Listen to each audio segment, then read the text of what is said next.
Welcome friends to my channel SSC Unnati wings of success in SSC RRB. तो last अपने जो video था हमने उसमें डिस्कस किया था कि टीयर 1 का रिजल्ट आ चुका है। सो टीयर 2 के लिए हमें गेयर अप हो जाना चाहिए। तो आज हम उसी कड़ी में आगे बढ़ते हैं और हम आज डिस्कस करेंगे इंग्लिश के बारे में कि जो इंग्लिश का सेक्शन आता है उसमें किस तरीके के क्वेश्चंस पूछते हैं और how to deal with that. उसके अपार्ट ये सेक्शन के बारे में हम चाहे उसको एसएससी टीयर 2 के पॉइंट ऑफ व्यू से सोचें या फिर फॉर नॉर्मल इंग्लिश स्पीकिंग के बारे में बात करें तो हम उसको एज अ नॉर्मल इसको फ्रेंडली रखते हैं और हम डिस्कस करते हैं कि कैसे सबसे पहले जो इंपॉर्टेंट चीज़ आती है इंग्लिश में एरर फाइंडिंग। तो आज हम डिस्कस करते हैं इंग्लिश में भी एरर फाइंडिंग।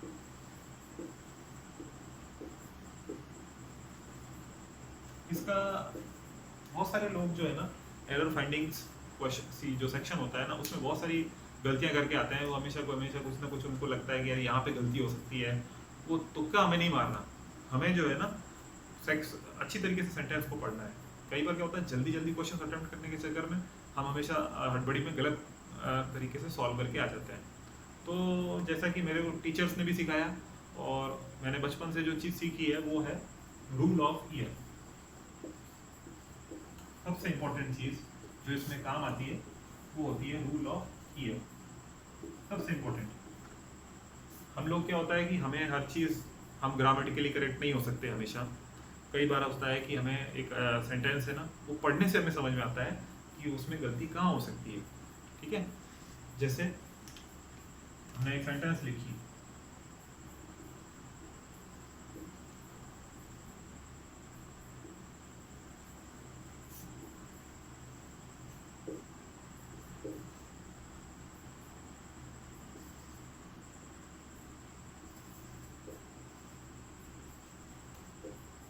अब देखिए इसमें क्या है, ये सेंटेंस क्या है, the bus had went to a farm. ठीक है, अब इसमें देखिए had went to a farm.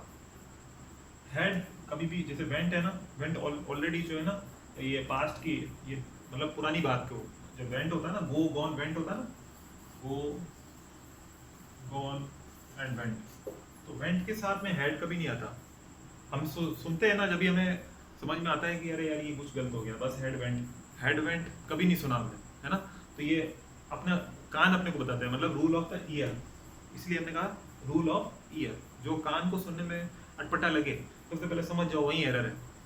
ठीक है, अब वहां पे क्या करेगा वो दो ऐसे से इस तरीके से अंडरलाइन कर देगा, फिर कहेगा ऑप्शन दे देगा कि भाई इसमें से कौन से सेक्शन में कौन से फ्रेज में एरर है। तो आप इसको हेड वेंट देगा, तुरंत उसको लगाया एंड क्वेश्चन इज डन।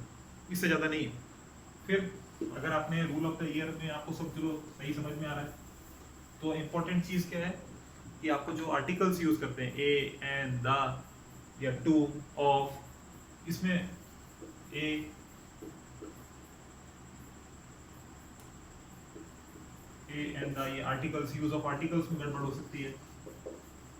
ठीक है, फिर जो सेंटेंस को जोड़ते हैं जैसे ऑफ है ना, ऑन, टू, ये इनमें वर्ब्स में गड़बड़ हो सकती है। तो कुछ भी हो सकता है, तो अपने को क्या करना है, सबसे पहले अपने रूल ऑफ द ईयर का काम लेना है and then we will have to go inside. Grammar के बारे में हम देखेंगे तब जब हमारा रूल ऑफ ईयर सेटिस्फाई हो जाएगा। अगर ये सेटिस्फाई हो रहा है तो half the questions are done based on this rule of year. ठीक है, ये तो हो गया एरर फाइंडिंग। सेकंड में आते हैं हम, जो बहुत ही ज़्यादा क्वेश्चंस नॉर्मली पूछता है वो आते हैं एंड सिनोनिम्स और एंटोनिम्स।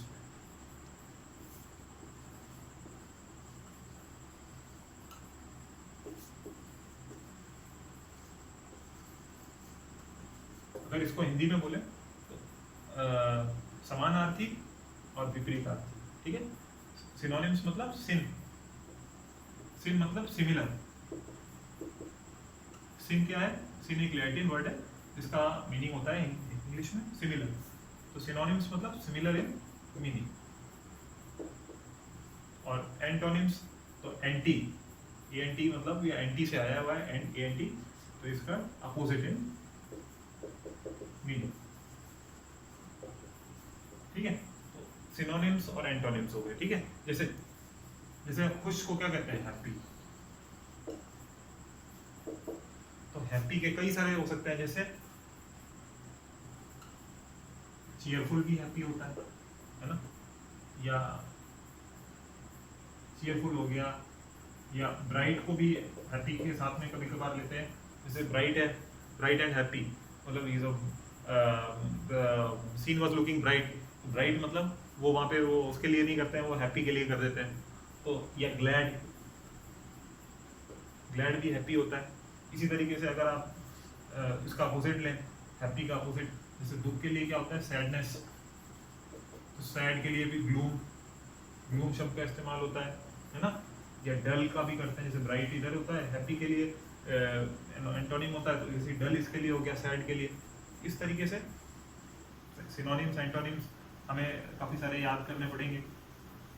अब इसमें क्या है, हम ज़्यादा डीप में नहीं जाएंगे, हमें क्या करना है इसके लिए, आप जितने भी पिछले 10 ईयर्स के पेपर, चाहे आपको एसएससी के ले लो, चाहे आप रेगुलरली जो और भी एग्जाम्स होते हैं, जैसे आपके जीआरई एग्जाम होता है ना, जीआरई के इंपॉर्टेंट वर्ड्स आते हैं जो भी, उनको पढ़ लो और उनको याद कर लो, ठीक है।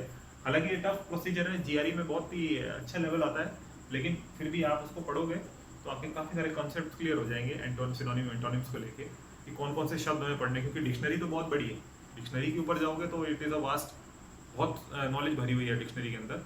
सो हम we can't go by each and every word, है ना। डिक्शनरी में भी बहुत सारी चीज़ें, जैसे ए से आप शुरू करोगे तो एबनिगेट, एब्जेक्ट, एबोरिजिनल। अब मैं तो इसलिए बता रहा हूँ, मैं शुरुआत में क्या करता था कि मैं डिक्शनरी पढ़ता था, I was in habit of going after a dictionary, looking after a dictionary. जब भी मेरा लीजर टाइम होता था तो मैं ये काम करता था, इसलिए मुझे तो काफ़ी इंग्लिश के बारे में, वर्ड्स के बारे में थोड़ी नॉलेज है, but not everybody have got such time to just go by the dictionary. So हम क्या करेंगे, जो इंपॉर्टेंट वर्ड्स जीआरई के अपने जो भी बुक्स है, कोई इंग्लिश की बुक ले ली उसमें से, या अच्छी आपने हिंदू न्यूज़पेपर पढ़ लिया, तो उसमें क्या होता है ना, एडिटोरियल सेक्शन में जाओगे तो you will get ample amount of words that are tough. उन वर्ड्स को आप सर्च करोगे, उनके बारे में आप जाओगे तो आप उनकी मीनिंग तो मिलेगी ही मिलेगी। उसके साथ में क्या होता है, जैसे डिक्शनरी में आप English to English dictionary use करते हो ना, तो उसमें एक वर्ड के जो मीनिंग होंगे वो कई सारे इंग्लिश वर्ड्स ही होंगे। तो इसलिए जैसे ग्लीफुल, जॉय के लिए जाओगे तो ग्लीफुल मिलेगा। ये सब क्या होगा, ये सब क्या है, आप डिक्शनरी में आप एक्सेस करोगे तो अपने आप ही आपको सारे इंग्लिश टू इंग्लिश यूज़ करें। मैं आपको ये सलाह देता हूँ कि इंग्लिश टू इंग्लिश डिक्शनरी ही यूज़ करें। इससे क्या होगा कि आपकी वोकैबुलरी और बढ़ेगी, इंप्रूव होगी। इंग्लिश टू हिंदी जाओगे तो आपको इंग्लिश की समानार्थी शब्द मिलेंगे, लेकिन वो हिंदी में मिलेंगे।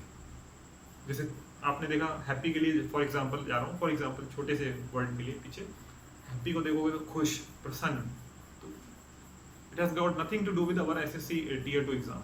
सो हमें ये करना है। ये हो गया सिनोनिम एंटोनिम्स की बात। और क्या देता है वो इंग्लिश में, और देता है वो तीसरी चीज जो देता है वो है क्लोज टेस्ट।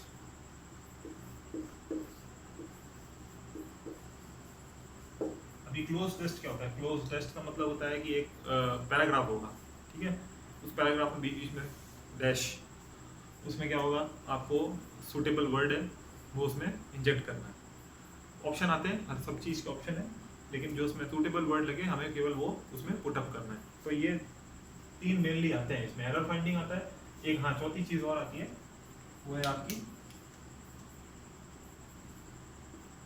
Jumbled sentences.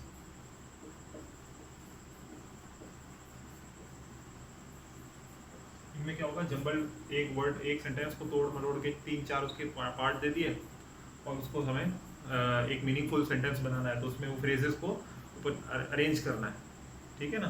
तो ये जम्बल्ड सेंटेंसेस आते हैं। तो हमें सबसे जो इजी के अगर रेटिंग करें तो क्लोज टेस्ट है 1 नंबर पे, सबसे इजी, ठीक है।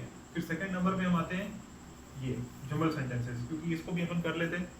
जो थर्ड होता है वो आता है ये सिनोनिम एंटोनिम्स, क्योंकि आपने वर्ड्स, आपके पास अगर अच्छा क्वेश्चन, अच्छा एक आपके पास नॉलेज बैंक है तो आप आराम से इसको फिगर आउट कर सकते हैं। सबसे लास्ट होता है एरर फाइंडिंग। हालांकि ये 2 और 4 के बीच में अपन कर सकते हैं ऊपर नीचे, क्योंकि बहुत सारे लोगों को एरर फाइंडिंग ईजी लगता है, but I think error finding अगर आपके स्टक हो गया तो ठीक है, नहीं तो ये बहुत टाइम ले जाता है। तो इसलिए ये 4 जो है उनके ये अपने प्राइम फोकस है, तो हमें इसके ऊपर अभी फोकस करना होगा आगे वाले अपने जो लेक्चर्स पे भी। और आपको भी अगर कोई प्रॉब्लम्स होगी तो आप प्लीज़ मुझे मेरे चैनल पे इस वीडियो पे कमेंट करें, है ना, लाइक करें, शेयर करें अपने दोस्तों के साथ में, जिससे उनको भी हेल्प मिल सके Tier 2 एग्ज़ाम क्वालिफाई करने के लिए। And I wish you very best for your future, and please do like, comment and subscribe my channel Unnati Wings of Success. Thank you.